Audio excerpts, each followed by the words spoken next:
ਸੰਸਦ ਭਵਨ ਦੇ ਉਦਘਾਟਨ ਵਿਵਾਦ ਤੇ ਮਾਣਯੋਗ ਸੁਪਰੀਮ ਕੋਰਟ ਯਾਨੀ ਕਿ ਉੱਪਰਲੀ ਅਦਾਲਤ ਦਾ ਸੁਣਵਾਈ ਤੋਂ ਸਾਫ਼ ਇਨਕਾਰ। ਸੁਪਰੀਮ ਕੋਰਟ ਦੇ ਵਿੱਚ ਪਟੀਸ਼ਨ ਖਾਰਜ ਹੋਈ ਹੈ ਤੇ ਪਟੀਸ਼ਨ ਕਰਤਾ ਨੂੰ ਐਸਸੀ ਨੇ ਫਟਕਾਰ ਵੀ ਲਗਾਈ ਹੈ। ਸੋ ਵੱਡੀ ਅਪਡੇਟ ਤੁਹਾਨੂੰ ਦੱਸ ਦਈਏ ਕਿ ਸੰਸਦ ਭਵਨ ਦੇ ਉਦਘਾਟਨ ਵਿਵਾਦ ਨੂੰ ਲੈ ਕੇ ਮਾਣਯੋਗ ਸੁਪਰੀਮ ਕੋਰਟ ਨੇ ਸੁਣਵਾਈ ਕਰਨ ਤੋਂ ਇਨਕਾਰ ਕਰ ਦਿੱਤਾ ਹੈ ਤੇ ਉੱਥੇ ਹੀ ਪਟੀਸ਼ਨ ਖਾਰਜ ਕਰ ਦਿੱਤੀ ਗਈ ਹੈ। ਪਟੀਸ਼ਨ ਕਰਤਾ ਨੂੰ ਵੀ ਫਟਕਾਰ ਲਗਾਈ ਗਈ ਹੈ ਮਾਣਯੋਗ ਸੁਪਰੀਮ ਕੋਰਟ ਦੁਆਰਾ।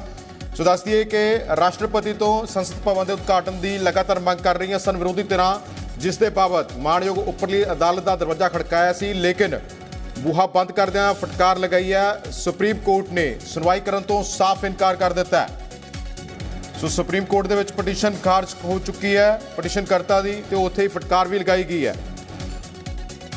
ਤੇ ਉੱਥੇ ਹੀ ਇਹ ਵੀ ਜਿਹੜਾ ਹੈ ਕਿਤੇ ਨਾ ਕਿਤੇ ਇੱਕ ਨਿਰਦੇਸ਼ ਜਿਹੜੇ ਜਾਰੀ ਕੀਤੇ ਨੇ ਮਾਣਯੋਗ ਸੁਪਰੀਮ ਕੋਰਟ ਨੇ, ਉਹਨਾਂ ਨੇ ਕਿਹਾ ਕਿ ਅਸੀਂ ਜੁਰਮਾਨਾ ਨਹੀਂ ਲਾਇਆ, ਲੇਕਿਨ ਫਟਕਾਰ ਜ਼ਰੂਰ ਲਗਾਈ ਹੈ ਮਾਣਯੋਗ ਸੁਪਰੀਮ ਕੋਰਟ ਨੇ। ਸੰਸਦ ਭਵਨ ਦੇ ਉਦਘਾਟਨ ਵਿਵਾਦ ਤੇ ਮਾਣਯੋਗ ਸੁਪਰੀਮ ਕੋਰਟ ਦਾ ਸੁਣਵਾਈ ਤੋਂ ਇਨਕਾਰ ਸਾਹਮਣੇ ਆ ਚੁੱਕਿਆ ਹੈ। ਅੱਜ ਸੁਣਵਾਈ ਹੋਣੀ ਸੀ, ਸੁਣਵਾਈ ਤੋਂ ਨਾ ਕਰ ਦਿੱਤੀ ਹੈ ਮਾਣਯੋਗ ਸੁਪਰੀਮ ਕੋਰਟ ਨੇ ਤੇ ਪਟੀਸ਼ਨ ਵੀ ਖਾਰਜ ਕਰ ਦਿੱਤੀ ਹੈ। ਸੋ ਦੱਸ ਦਈਏ ਕਿ ਸੰਸਦ ਭਵਨ ਦੇ ਉਦਘਾਟਨ ਸਮਾਗਮ ਦੇ ਵਿੱਚ ਖਾਸ ਤੌਰ ਤੇ ਉਦਘਾਟਨ ਕਰਨ ਦੇ ਲਈ ਰਾਸ਼ਟਰਪਤੀ ਦੀ ਮੰਗ कर रही सन कुछ विरोधी धिरां।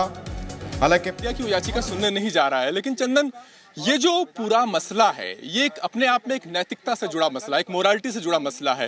जिसको लेकर के सियासत हो सकती है, सियासी दल इसको इशू बना सकते हैं, लेकिन सुप्रीम कोर्ट के सामने बाध्यता ये थी कि क्या कोई ऐसा संवैधानिक प्रावधान है, क्या कोई ऐसा तयशुदा नियम है जिसके द्वारा ये साबित किया जा सके कि राष्ट्रपति ही नई संसद भवन का उद्घाटन करेंगे। सवाल ये भी था कि क्या सरकार अगर ऐसा नहीं कर रही है तो क्या किसी नियम का उल्लंघन कर रही है?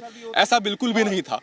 तो ऐसे में अपने आप में एक नैतिकता से जुड़ा मसला हो सकता था और ये याचिका कोर्ट के द्वारा सुनी जाएगी, कोर्ट इसको एंटरटेन करेगा, इस बात की संभावना बहुत कम ही थी। और जैसा कि हम लोगों ने पहले चर्चा से पहले भी किया था इस मामले की सुनवाई से कि कोर्ट के दखल की गुंजाइश बहुत कम बचती है ऐसे मामलों में, और कोर्ट ने भी माना कि आखिर आपको कोर्ट आने की जरूरत क्यों है। आर्टिकल 32 के तहत जब आप सुप्रीम कोर्ट का रुख करते हैं तो आपको कन्विंस करना होता है कि किसी के मूल अधिकारों का हनन हुआ है। आखिर आर्टिकल 32 के तहत याचिका सुनवाई लायक कैसे है? कोर्ट ने इस पर सवाल उठाया और कोर्ट ने कहा कि हम याचिका को सुनने नहीं जा रहे हैं।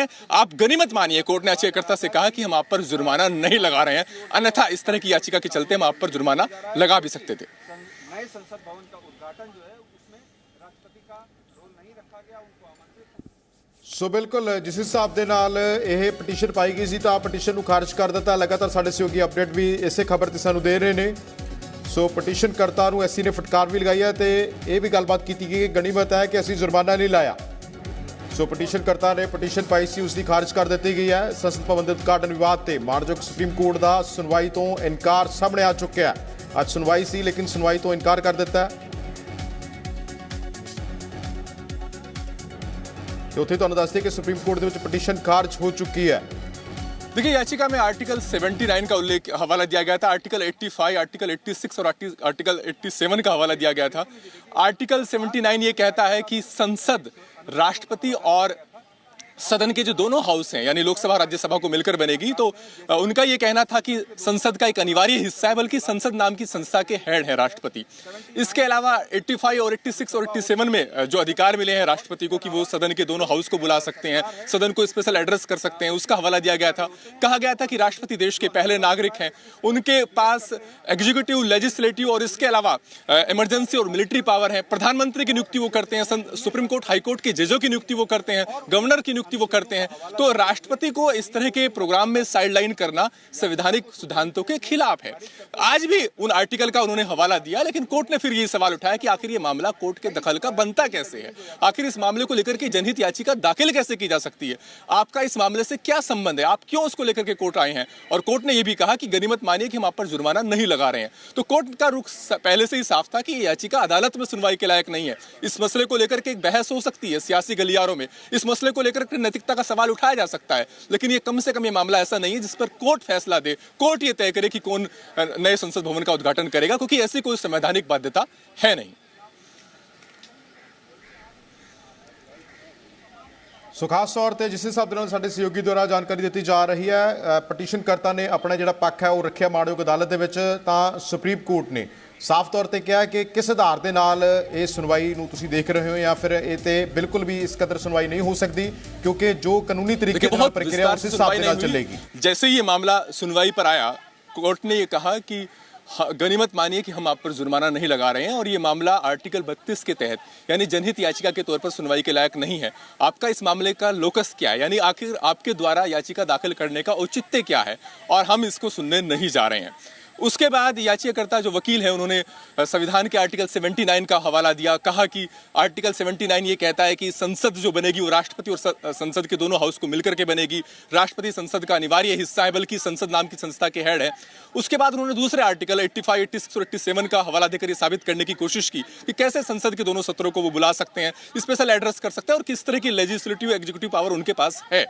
लेकिन कोर्ट का बार बार सवाल यही था कि आखिर अगर ऐसा है भी तो उसका नई बिल्डिंग के उद्घाटन से क्या संबंध है, आखिर इसमें कोर्ट के दखल की औचित्य क्या है, इसको लेकर के याचिका दाखिल करने का मकसद क्या है। तो कोर्ट ने बार बार ये सवाल उठाए और उसके बाद याचिकाकर्ता ने कोर्ट के रुख को जानते हुए ये मांग की कि हम याचिका वापस ले रहे हैं। सुनवाई के दौरान एसजी तुषार मेहता भी थे, तो उन्होंने ये कहा कि कहीं ऐसा ना हो कि यहाँ से याचिका वापस लेने की इजाजत मिल जाए और उसके बाद इसको लेकर के हाईकोर्ट का रुख कर दिया जाए। वकील ने हालांकि इससे इनकार किया। उसके बाद कोर्ट ने अपने आदेश में ये कहा कि याचिका दाखिल की गई थी, याचिकाकर्ता के वकील का ये कहना है कि हम याचिका वापस ले रहे हैं, लेकिन हम याचिका खारिज कर रहे हैं। ਸੋ ਸਾਫ਼ ਤੌਰ ਤੇ ਤਫਸੀਲ ਦੇ ਨਾਲ ਸਾਡੇ ਸਹਿਯੋਗੀ ਦੁਆਰਾ ਜਾਣਕਾਰੀ ਦਿੱਤੀ ਜਾ ਰਹੀ ਹੈ ਕਿ ਖਾਰਜ ਕਰ ਦਿੱਤੀ ਗਈ ਪਟੀਸ਼ਨ ਤੇ ਉੱਥੇ ਪਟੀਸ਼ਨਕਰਤਾ ਨੂੰ ਐਸਸੀ ਨੇ ਫਟਕਾਰ ਵੀ ਲਗਾਈ ਹੈ। ਉਹਨਾਂ ਨੇ ਕਿਹਾ ਹੈ ਕਿ ਤੁਸੀਂ ਸ਼ੁਕਰ ਮਨਾਓ ਕਿ ਮਾਣਯੋਗ ਸੁਪਰੀਮ ਕੋਰਟ ਤੁਹਾਨੂੰ ਜੁਰਮਾਨਾ ਨਹੀਂ ਲਾ ਰਿਹਾ, ਕਿਸ ਆਧਾਰ ਤੇ ਤੁਸੀਂ ਕਹਿ ਰਹੇ ਹੋ ਕਿ ਇਸ ਪੂਰੇ ਮਾਮਲੇ ਤੇ ਸੁਣਵਾਈ ਹੋਣੀ ਚਾਹੀਦੀ ਹੈ। ਸੋ ਸੁਣਵਾਈ ਕਰਨ ਤੋਂ ਸਾਫ਼ ਇਨਕਾਰ ਕਰ ਦਿੱਤਾ ਹੈ ਮਾਣਯੋਗ ਸੁਪਰੀਮ ਕੋਰਟ ਨੇ ਤੇ ਪਟੀਸ਼ਨ ਵੀ ਖਾਰਜ ਕਰ ਦਿੱਤੀ ਹੈ। हालांकि तमाम जड़ा कानूनी प्रक्रिया का हवाला भी दिता है सुप्रीम कोर्ट के पटिशनकर्ता दे वकील। दो तीन वजह, एक तो कोई ऐसा संवैधानिक प्रावधान नहीं है, कोई तयशुदा नियम नहीं है जिसके जरिए ये कहा जा सके कि अगर राष्ट्रपति नहीं कर रहे हैं संसद भवन का उद्घाटन तो किसी नियम का उल्लंघन हो रहा है। दूसरा ये कि ऐसा कोई दृष्टांत भी नहीं है, कोई ऐसी परंपरा भी नहीं है। पहली बार आजाद होने के बाद नई बिल्डिंग बनी है, उसका उद्घाटन हो रहा है, तो ऐसा कोई दृष्टांत भी नहीं है। तो ऐसे सूरत में कोर्ट के दखल की गुंजाइश ऐसे मामलों में बनती नहीं है। जैसा मैंने कहा कि एक नैतिकता का सवाल उठाया जा सकता है, ये कहा जा सकता है कि राष्ट्रपति को खुद प्रधानमंत्री को खुद राष्ट्रपति नियुक्त करते हैं, राष्ट्रपति को बुलाया जाना चाहिए था, उनको साइड लाइन नहीं किया जाना चाहिए था। ये एक राजनीतिक दलों का सियासी मसला भी हो सकता है, लेकिन तमाम जो संवैधानिक जानकार थे उनका भी ये कहना था कि ऐसे मामलों को लेकर के कोर्ट में याचिका दाखिल करने का कोई औचित्य बनता नहीं है। ऐसे मामलों में कोर्ट के दखल की गुंजाइश रहती नहीं है। आखिर कोर्ट ये निर्देश नहीं दे सकता कि आप नई बिल्डिंग का उद्घाटन राष्ट्रपति से कराएं, प्रधानमंत्री से नहीं कराएं या किसी और से कराएं। ये काम तय करना कोर्ट का काम नहीं है।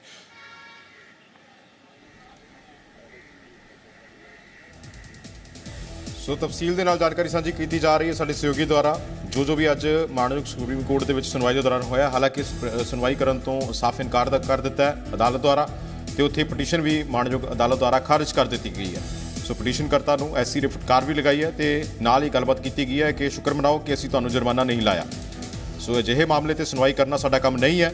ਹਾਲਾਂਕਿ ਪਟੀਸ਼ਨਕਰਤਾਵਾਂ ਦੇ ਵਕੀਲ ਦੁਆਰਾ ਕਾਫੀ ਕੁਝ ਜਿਹੜੀਆਂ ਨੇ ਅਹਿਮ ਦਲੀਲਾਂ ਵੀ ਦਿੱਤੀਆਂ ਗਈਆਂ ਮਾਣਯੋਗ ਸੁਪਰੀਮ ਕੋਰਟ ਦੇ ਵਿੱਚ, ਲੇਕਿਨ ਉਹਨਾਂ ਨੇ ਕਿਹਾ ਕਿ ਅਜਿਹੇ ਮਾਮਲੇ ਤੇ ਸੁਣਵਾਈ ਕਰਨਾ ਸਾਡਾ ਕੰਮ ਨਹੀਂ ਹੈ। ਮਾਣਯੋਗ ਸੁਪਰੀਮ ਕੋਰਟ ਦੀ ਇਹ ਜਿਹੜੀ ਹੈ ਸੁਣਵਾਈ ਦੇ ਦੌਰਾਨ ਸਟੇਟਮੈਂਟ ਸਾਹਮਣੇ ਆਈ ਹੈ ਤੇ ਉੱਥੇ ਪਟੀਸ਼ਨਕਰਤਾ ਨੂੰ ਫਟਕਾਰ ਵੀ ਲਗਾਈ ਗਈ ਹੈ ਤੇ ਉਹਨਾਂ ਨੇ ਕਿਹਾ ਕਿ ਸ਼ੁਕਰ ਮਨਾਓ ਮਾਣਯੋਗ ਸੁਪਰੀਮ ਕੋਰਟ ਤੁਹਾਨੂੰ ਜੁਰਮਾਨਾ ਨਹੀਂ ਲਗਾ ਰਿਹਾ ਤੇ ਉੱਥੇ ਹੀ ਪਟੀਸ਼ਨਕਰਤਾ ਦੀ ਪਟੀਸ਼ਨ ਖਾਰਜ ਕਰ ਦਿੱਤੀ ਹੈ। ਸੋ ਸੰਸਦ ਭਵਨ ਦੇ ਉਦਘਾਟਨ ਵਿਵਾਦ ਤੇ ਸੁਪਰੀਮ ਕੋਰਟ ਦਾ ਸੁਣਵਾਈ ਤੋਂ ਇਨਕਾਰ ਸਾਹਮਣੇ ਆ ਚੁੱਕਿਆ ਹੈ। ਹਾਲਾਂਕਿ ਤੁਹਾਨੂੰ ਦੱਸ ਦਈਏ ਕਿ ਕੇਂਦਰ ਦੇ ਕੋਲ ਜਾਂ ਫਿਰ ਕਹਿ ਲਈਏ ਕਿ ਕੇਂਦਰ ਦੀ ਹਕੂਮਤ ਦੇ ਕੋਲ ਇਸ ਮੌਕੇ ਤੇ 25 ਪਾਰਟੀਆਂ ਦਾ ਸਮਰਥਨ ਤੇ ਉੱਥੇ ਤੁਹਾਨੂੰ ਦੱਸ ਦਈਏ ਕਿ ਪਟੀਸ਼ਨਕਰਤਾ ਨੂੰ ਐਸਸੀ ਨੇ ਜਿੱਥੇ ਫਟਕਾਰ ਲਗਾਈ ਹੈ ਤੇ ਉਹਨਾਂ ਨੇ ਕਿਹਾ ਕਿ ਗਣੀਮਤ ਹੈ ਕਿ ਅਸੀਂ ਤੁਹਾਨੂੰ ਜੁਰਮਾਨਾ ਨਹੀਂ ਲਗਾਇਆ ਤੇ ਅਜਿਹੇ ਮਾਮਲੇ ਤੇ ਸੁਣਵਾਈ ਕਰਨਾ ਸਾਡਾ ਕੰਮ ਨਹੀਂ ਹੈ। ਸੋ ਸੁਪਰੀਮ ਕੋਰਟ ਦੇ ਵਿੱਚ ਪਟੀਸ਼ਨ ਖਾਰਜ ਵੀ ਹੋ ਚੁੱਕੀ ਹੈ ਤੇ ਉੱਥੇ ਹੀ ਤੁਹਾਨੂੰ ਦੱਸ ਦਈਏ ਸੰਸਦ ਭਵਨ ਦੇ ਉਦਘਾਟਨ ਵਿਵਾਦ ਤੇ ਐਸਸੀ ਦੇ ਵਿੱਚ ਸੁਣਵਾਈ ਤੋਂ ਇਨਕਾਰ ਹੈ।